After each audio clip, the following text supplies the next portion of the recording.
Hi, Mason Jar Mama family. It is Mama April and Mama Dawn here.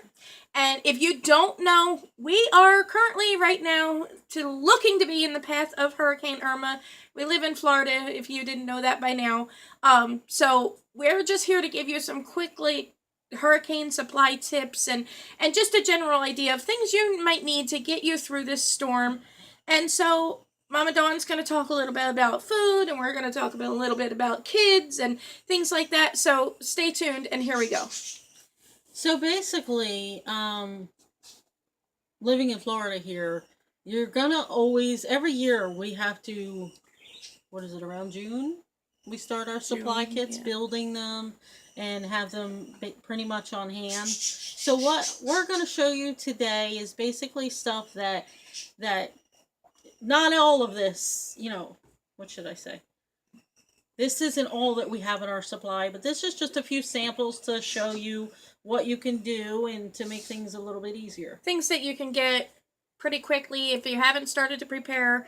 These are things that you could probably still get because I know supplies are kind of dwindling down in most stores. But a lot of this stuff you should be able to still grab or still get. And if not, you may actually have a lot of this stuff in your pantry already. So basically, when we think about supplies, the number one supply that everybody is going crazy for, especially in the state of Florida, is water, bottled water. This is a hot commodity right now in the state of Florida, and so those people charging like $17 for a 24-pack. I just think that is crazy. And just to let the people out there know, if you don't know, you can have or save your milk bottles or any other bottle, juice bottle, soda bottle, whatever you have, and fill it with tap water, just in case. A lot of people here, I don't know if they don't know that, but they are literally getting in the fistfights over water. Getting upset because they're asking, what am I going to do without water? But even if you go to Dollar Tree, if you don't have any containers, you can actually go to Dollar Tree. They have 3-liter bottles of water, or 3-liter bottles of soda, sorry. And while I don't recommend really drinking it because it's got aspartame or sucralose in it, which gives me a major headache, dump the soda out, fill it with water. You have a 3-liter bottle of water, which is almost a gallon. And there you go, there's 1 gallon. And you can kind of do that over and over. And don't forget, you have things around your house, I am sure, empty juice bottles, things like that you can just fill or refill as the storm comes in, and you don't have to worry about it. So basically, as the storm gets closer, we're still a couple days out here. The day of, we plan on filling the bathtub, and they recommend now that, long time ago, I never even thought about this, covering the bathtub with saran wrap. That way you keep the dust and whatever else could get in there out, which I thought was a neat idea. I didn't think of that. Yeah. So, basically, let's just start with your basic gallon of water. Now, electricity may be an issue while we're going through this. You don't know. We don't know whether we're going to lose electricity or not. But, however, one of the neat tricks is your gallon of water can be used basically as a light.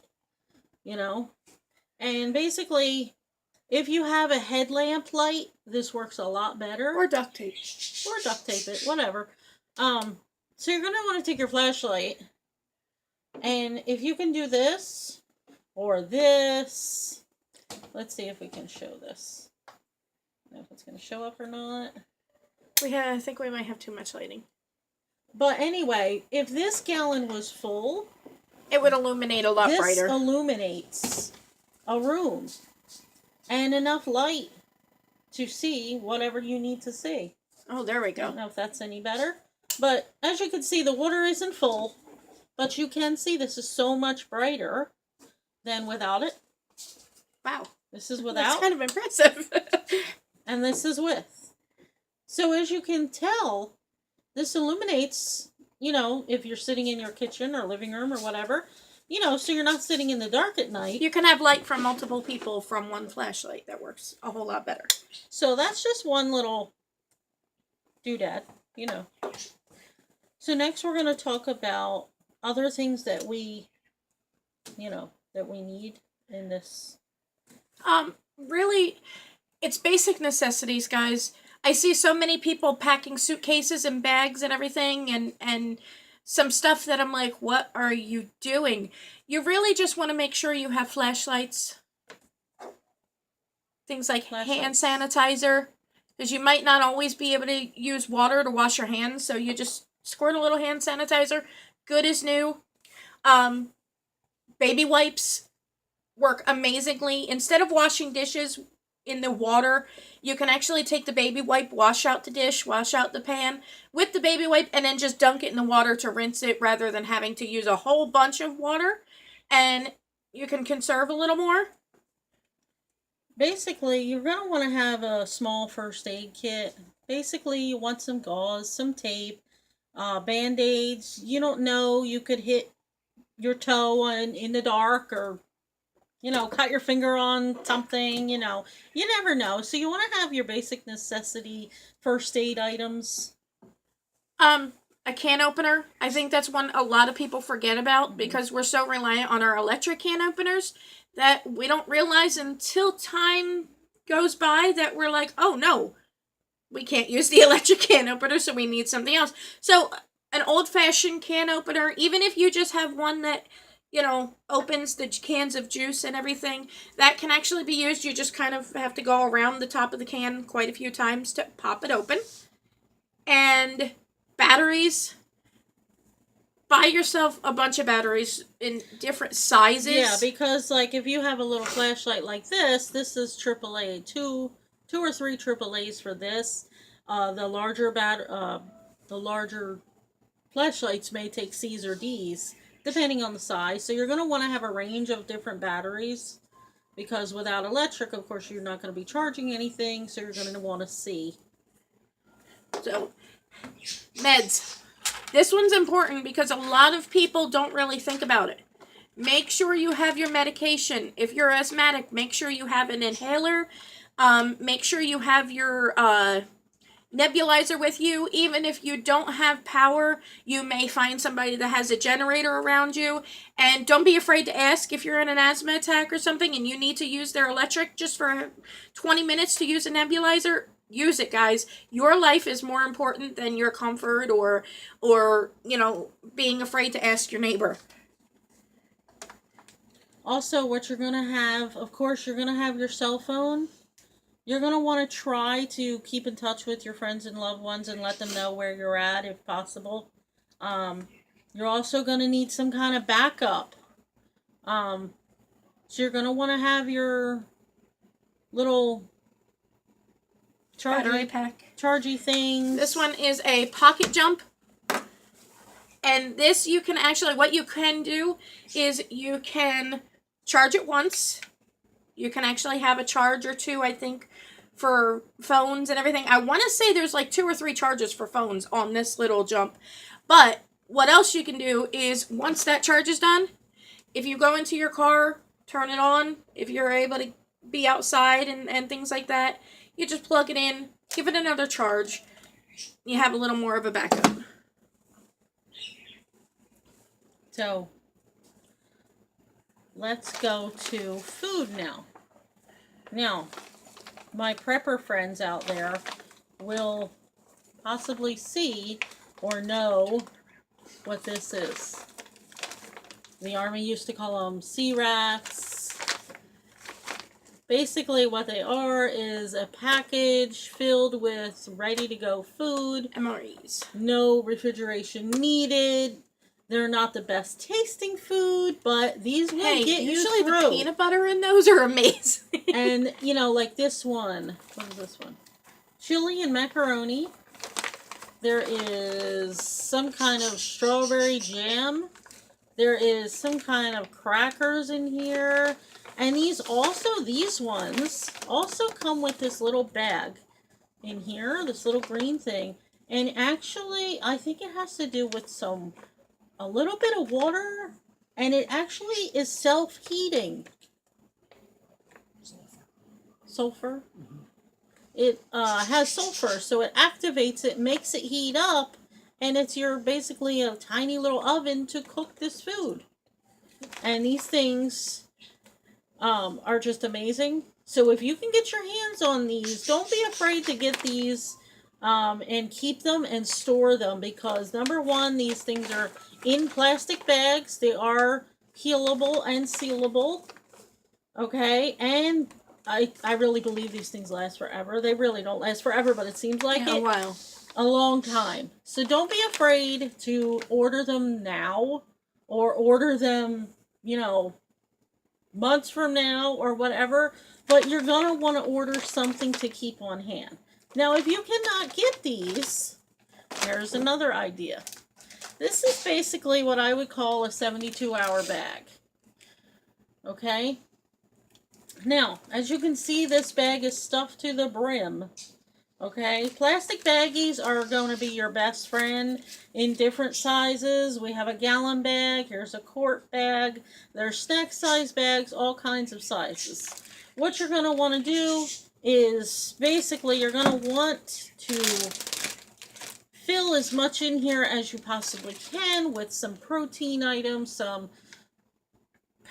non-perishable items. We got some raisins here. We got some oatmeal ready to go. We have some little fruit cups. We have some crackers. We have some little drink things, and just in case you get tired of water or don't want to drink the water, this helps a little bit. We have peanut butter ready to go. Peanut butter for your crackers. We have a little bit of juice here. We have some rice, if you're able to get to a, if you're able to boil water. There's a little bit of rice. We also have some tuna fish, which is great. Just peel it. No can opener needed. And I also got some more fruit here. A lot of times when I'm prepping for hurricanes, I always look for this tab thing, just in case you forget the can opener. This is great to have, the pop open things where you don't need that can opener. Okay, guys, so we've been over food, we've been over little supplies.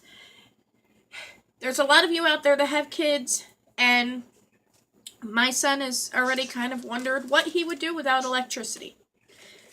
Tablets don't have Wi-Fi. I think most kids, their greatest fear is losing Wi-Fi, which, let's admit, it's mine too. So, I was amazed, as we are the Mason Jar Mamas, we utilize these as well.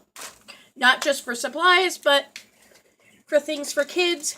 I filled this jar, and my son is old enough that I can trust him handling glass. But look, guys, I used the plastic bags again. Some of this stuff I did take out of its original container. We've got magnetized letters, so they can play things, they can spell things out. A small puzzle. I even fit a fidget spinner. What else could a kid want? Some scissors. One of these awesome play packs. I always have these on hand because I bring them with us to restaurants and things like that, so you can really just keep kids busy. And it has crayons and a little coloring book and stickers and everything, and it keeps them busy for a little while. And then, of course, if they're older, they could always color their pictures and then cut them out and use them to play. I've got this little container of Play-Doh, which, again, kids use their imagination and can play all sorts of things. And then I fit a few little toys inside there. Just a little ring and a little Minecraft donkey that my son loves. Little coin. Don't be afraid to put just little things in there. Kids are creative. They'll wind up finding their way. They'll wind up finding things. One of the other things I really recommend is books. If you can have quite a few books on hand for kids and adults, it'll give them something to do while they're not on their electronics. Even the coloring books. Yes, for adults as well. Gives you something to do. If you have a baby, make sure you have formula baby food, enough diapers and wipes, just to make sure you have all of that stuff that your baby need, blankets, extra changes of clothes, and just things like that. But most importantly, guys, when it comes to this, I know a lot of people are running around like a chicken with their head cut off. And like things like coloring books help to de-stress both kids and adults alike. Bubbles. Nobody can be upset while blowing bubbles. But one of the number one things I'm going to recommend, guys, with your kids during this time is patience and love and just time. And you can even play some board games with them. Use this time, if you can, maybe as a little escape from the electronics and everything. Use this as family time. Let your kids know it's okay. You know, let them feel safe and secure in that environment, even if you may not be feeling the most safe and secure. To continue on with the mason jars, these are another great product that I recommend you buy, because not only will these help hold toys and gadgets and stuff like that, these are great to hold candles. If you have like the smaller taper candles or the small little tea light candles, these will keep them dry. Also, another neat trick with the lid, you can take this lid here and place what's that? Strike paper. Sandpaper? Sandpaper on this lid. Put this through here. Fill this with matches. Put the lid on. It will keep your matches dry. And when you need one, you take one out, you strike it, and there you go. You're good to go and you have fire. Okay, so speaking of fire, another great thing that we kind of went by was candles. So, candles, I'm sure most everybody has candles in their house. It's okay to burn the smelly candles, you know? If you need light, who cares, you know?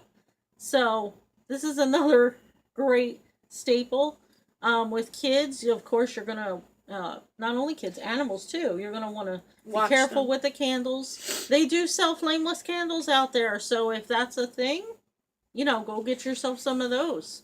And I did notice today in the store, that is something a lot of people did not think of, because the flameless candles were still packed on the aisles. I really think that people forgot about those. Excuse me, guys. My allergies are acting up. Another thing that I know this looks ancient. However, what is that?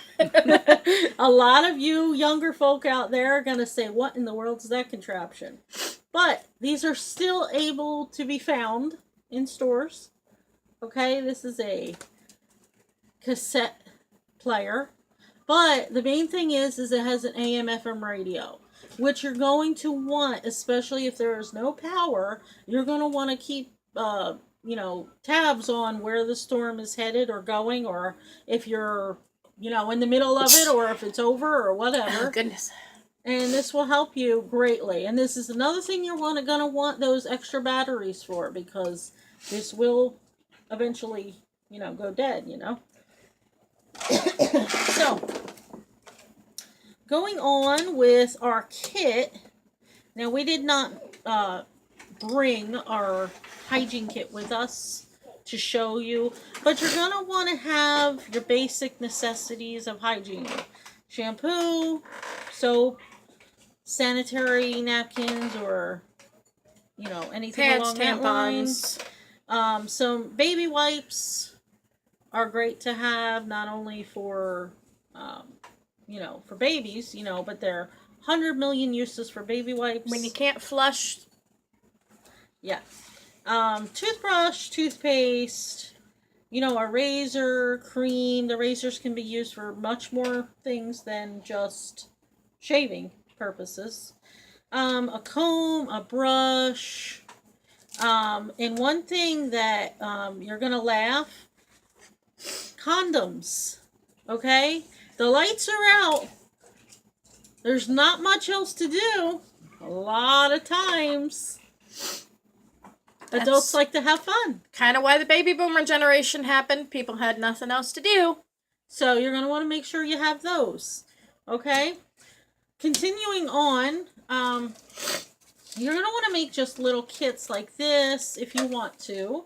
Okay, this basically paper plates, paper bowls or styrofoam, whatever, cups, toiletry, cutlery, okay, forks, knives, spoons, etc., and some basic napkins, okay, stuff like that. Now, we're on to the last thing we would like to share is some tidbits, hacks, stuff that we've come along the way to find. So, Guys, one of the things we've kind of figured out is, and I had one somewhere here, I don't know where. Oh, here it is. A crayon. If you run out of candles, and you absolutely, positively have to, they've done studies, crayons will burn for approximately 30 minutes. So you have a little emergency candle right here. If you have 50 crayons, look how much light you would be able to have. So, your dishwasher. A lot of people are going to say, what in the world does my dishwasher have to do with this? But your dishwasher is a waterproof device, basically. Watertight. That nothing will be able to get in there. So, if you need a place to store your important documents, and you're going to want to probably put it in a baggie, okay? And you can just put all your important stuff in the dishwasher. It'll keep them safe. Another household appliance that you might not think about using, your washer. You can pour ice in your washer to hold food, drinks, and this keeps them cold, and also allows you to not have to open your refrigerator 30 million times, because in the event that the electricity goes out, you want to try to open your appliances the least amount of times possible to keep that temperature in, because I forget how many degrees it goes down every time you open the fridge. So those things that you might be grabbing all the time or very frequently, you can keep in that spot. After the storm, or if you can get outside, this is a neat little trick. Costs a couple bucks. What you want to get is a lasagna pan or something? You're going to want a tin pan like this and a cookie sheet. Okay, these things are available. A Rack. cookie rack. Okay, these things are available at Dollar Tree. You take this, you fill this with charcoal, you put that on, there you go, boom, you got an automatic grill. Now, however, another little quick tidbit, if you run out of charcoal, Doritos burn for a little bit of time. If you need that, they burn hot. If that's the thing you need to do, then go for it. So one last thing, guys, that we really want to cover is we did forget our pet supply kit. If you have pets, I've got 2 dogs and 2 lizards, so it's something that I've been thinking about. You want to make sure you have water for your dogs. Make sure you have food for your animals. Toys. One thing I do recommend really is a shirt that you've already worn. It sounds really silly, but a shirt that you've already worn or a pillowcase that has your scent on it is really calming and relaxing for your dog, especially if you can't be near them at every moment, because they may be scared as well. So one of the things you can really do is have a shirt that you've already worn, put it in the cage with them so they're comforted. Make sure they have a leash, portable bowl, if they take any kind of medications, their vaccination records. A lot of shelters that do take animals will not let you in if you don't have your animal's records, so make sure you have them on. And one other thing is, I'm actually doing it tonight because I just didn't. I am making my dog extra ID tags. So if for some reason one falls off, I actually have an extra one just in the event they do escape. I don't want to be separated from them forever, so I do want my information out there. Last but not least, if you are told to evacuate, do it. Don't stay for any reason. There are plenty of shelters out there that will accept your animals. Don't believe whatever they're telling you on TV or whatever you're hearing from other people online or anything.